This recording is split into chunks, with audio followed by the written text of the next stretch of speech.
என்னடா இப்படிலாம் முட்டு கொடுக்குறீங்க? இல்லை எனக்கு ஒன்றும் புரியல. ஒரு முதலமைச்சரை பார்த்து பொது வெளியில, அதாவது கொஞ்சம் கூட மரியாதை இல்லாம, குறைந்தபட்ச அடிப்படை நாகரிகம் கூட இல்லாம, ரொம்ப தரைக்குறைவா, ஆபாசமா, பச்சை பச்சையா அவன் வந்து பேசுறான். அவனை பிடிச்சி ஜெயிலில் போடாம உட்காந்து குஞ்சையா செய்வாங்க அவனை. ஏண்டா நீங்கெல்லாம், அதாவது எனக்கு இந்த மாரிதாஸை பார்த்தால்னா, யோ மாரிதாஸ் நீ எல்லாம் என்னையா இப்படி எச்சத்தனமா மாறிட்டேன், எனக்கு அப்படிதான் கேட்கணும்னு தோணுது.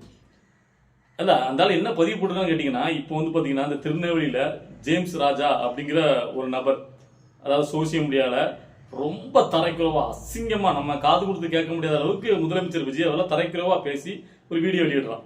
ஓகேவா?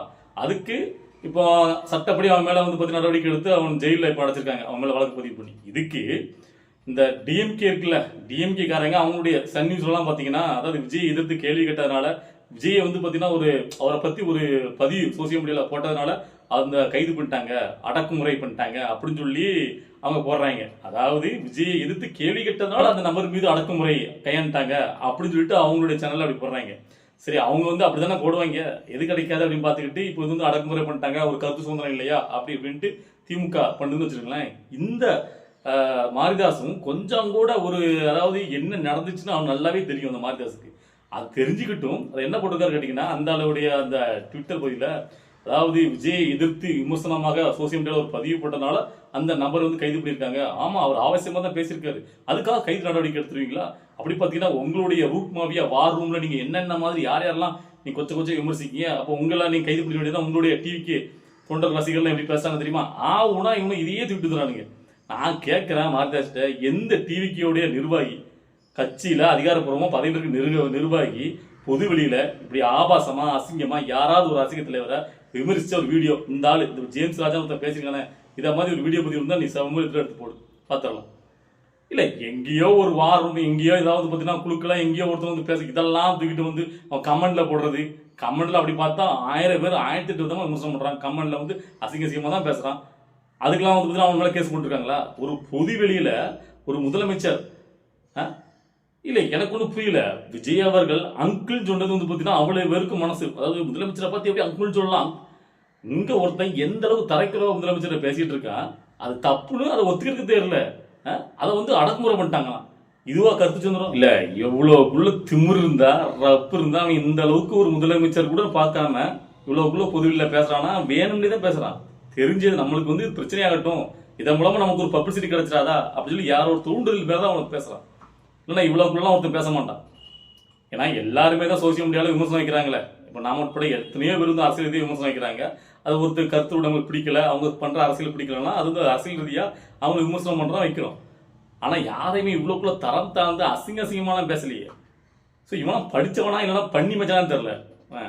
இது ஏதோ மென்பொருளாளரான் இவன் வந்துட்டு ஆப்பிள் நிறுவனத்தில் வேலை பார்க்கலாம், சாஃப்ட்வேர் கம்பெனி வேலை பார்க்குறாங்க. என்னத்தை படித்தான்? ஒரு படித்தானா காரி துப்புணும் போல இருக்கு. என்னடா இது இப்படியாடா பேசுங்க சோசியல் மீடியாவில்? இல்லை இதில் நம்ம இன்னும் நிறைய பேருக்கு வந்து பயிர் கொடுக்க வேண்டியிருக்கு. என்ன கேட்டிங்கன்னா, இந்த சோசியல் மீடியாவில், அதாவது பெரிய வீராதி வீரன் தன்னுடைய வீரத்தை எங்கே காட்டுறான்னு கேட்டிங்கன்னா இந்த சோசியல் மீடியாவில் தான் காட்டுறானுங்க. அதாவது நிறைய பேர் ஃபேக் ஐடி, அதாவது பார்த்தீங்கன்னா ஃபேக் ஐடி வைக்கிறது, அப்புறம் இன்னொருத்தருடைய போட்டோ கொண்டு வைக்கிறது வச்சுக்கிட்டு அதில் யாராவது ஏதாவது பதிவு போட்டாங்கன்னா, உனக்கு பிடிச்சிருந்தா அந்த பதிவை பாரு வீடியோவை, இல்லை ஸ்க்ரோல் பண்ணி விட்டு போ. அதை விட்டு அது கீழே போயிட்டு பச்சை பச்சையாக அவனை, அவன் குடும்பத்தை எல்லாத்தையும் கேவலமாக பேசுறது. ஏண்டா நீங்களாம் பெரிய வீராதி வீரனான்னு நான் கேட்குறேன். ஒரு கமெண்ட்ல வந்து பார்த்தீங்கன்னா அசிங்கமாக ஒருத்தங்களை பதிவு போட்டேன்னா என்ன எல்லாரும் ஒன்று வச்சுவாங்களா? பதிவு பார்க்கணும் தான் தோணும். இந்த சாக்கடையில் பண்ணி உள்ளுமே அது ஞாபகம் தான் எனக்குலாம் வரும். ஏன்னா தைரியம் இல்லாதான் உண்மையான ஆம்பளையாக இருந்தால் அவன் கமெண்ட்லாம் போயிட்டு ஒருத்தனை திட்ட மாட்டான். உண்மையான ஆம்பளை வீரம் வந்து எப்பவுமே நேர்மையாக தான் எதையும் சந்திப்பான். இது வந்து பேடித்தனமா இல்லை, நீ வந்து இன்னொருத்தனை தப்பாக பேசலாம்னா நீ அதான் நீ சிலம்பரசன் அதிகமாக சொல்லியிருப்பாரு, என்ன வார்த்தை நீ உபயோகிப்பது, என்ன கமெண்ட் போறியோ அந்த கமெண்ட்ல என்ன அர்த்தம் இருக்கோ அது நீ தான் அது. ஏன்னா ஒருத்தன் உனக்கு வந்து பிடிக்காத மாதிரி ஒரு விமர்சனத்தை ஒரு பொது வைக்கலாம், அது நாகரிகமாக அதை எதிர்த்து விமர்சனம் வைக்கலாம், அதை கண்டிக்கலாம், அதெல்லாம் தப்பு கிடையாது. ஆனால் சம்மந்தம் இல்லாமல், அதாவது அவனுக்கு வலிக்கணுமா, அந்த வீடியோவில் இருக்கிறவன் சொல்கிற கருத்துக்கு அவனுக்கு வலிக்கிறதுக்காண்டி அவன் குடும்பத்தை விமர்சிக்கிறது, அவனை விமர்சிக்கிறது எதுக்குன்னு கேட்க இல்லை. ஒருத்தருடைய கருத்து உனக்கு ஒரு வீடியோ பதிவு உனக்கு பிடிக்கல அப்படின்னா அதை வந்து நீ அதோடைய எதிர்ப்பை காட்டணும்னா அதை வந்து கண்டிக்கலாம். அதனுடைய எதிர்ப்பை அவன் சொல்கிற வார்த்தைகள் வந்து அதுக்கு பதிலடி நீ கொடுக்கலாம். அதை விட்டுட்டு சம்மந்தமே இல்லாமல் அவன் குடும்பத்தை பேசுறது, கெட்ட வார்த்தையில் பேசுனா நீங்களும் பெரிய வீராதி வீரனாலும் கேட்குறேன். சிரிப்பு தான் வருது அந்த மாதிரி பண்ணிகளை பார்க்கும்போது. சரி, இப்படிதான் நிறைய பேர் திட்டுறானுங்க. இது வந்து ஒருத்தர் பாடமா இருக்கணும் எல்லாம், ஒரு பொது வெளியில எப்படி பேசணும் அப்படின்ட்டு. இதெல்லாம் ஏன் வந்து பாத்தீங்கன்னா திமுக தான் இந்த மாதிரி வளர்த்து விடும். நீங்க பார்த்துருப்பீங்க, அவங்க கட்சியிலே அதிகாரப்பூர்வமா இருக்கக்கூடிய ஆபாச பேச்சாளர் சிவாஜி கிருஷ்ணமூர்த்தியை பார்த்து எல்லாரும் இங்க அப்படி பேச பழகுறானுங்க. அதை அப்படி விடக்கூடாதுல்ல, அதை அனுமதிக்கூடாதுல்ல. இப்போ இது முதலமைச்சர் விஜய் அவர்களுடைய ஆட்சியில் ஸோ ஒட்ட வாழ் நரிக்கணும், அப்படிலாம் விடக்கூடாது. பொது வெளியில ஒருத்தங்களை அநாகரிகமாக பேசுறதுக்கு எவனுக்கும் தனிப்பட்ட உரிமையே கிடையாது.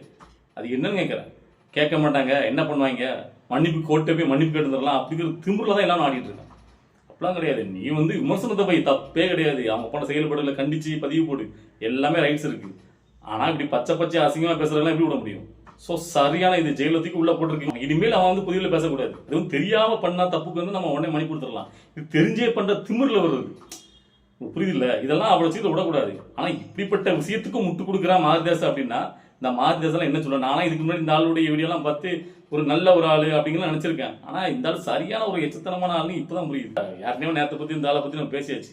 இதுல இன்னொன்று என்ன கேட்டீங்கன்னா, டிஎம்கே ஐடிவிங்க அதை பரப்புறதை பார்க்கும்போது டிஎம்கேவை நான் கேட்கிறேன், நீங்கள்லாம் இந்த கருத்து சுதந்திரம் அதுக்கப்புறம் இந்த அடக்குமுறை கையெழுறாங்க இதெல்லாம் பத்தி பேசலாமா? அதாவது அந்த போன தடவை ஆட்சியில் இருக்கும்போது, அதாவது கரூர் சம்பவத்தில் அதாவது விஜய்க்கு ஆதரவாக பேசினவங்க எல்லாத்தையும் கைது. அதாவது நான் என்ன சொல்றேன்னு எனக்கு தெரியல. இல்லை, இந்த லட்சத்தில் நீங்கள் வந்து பார்த்தீங்கன்னா கருத்து சுதந்திரம் அதாவது அடக்குமுறை கையெழுறாங்க இதெல்லாம் பற்றி பேசுறதுக்கு திமுக ஐடிவிக்கு திமுக கொஞ்சம் கூட அது வந்து பார்த்தீங்கன்னா அதுக்கு எந்த விதமான அருகதையும் கிடையாது. நான் அவ்வளோதான் சொல்லுவேன்.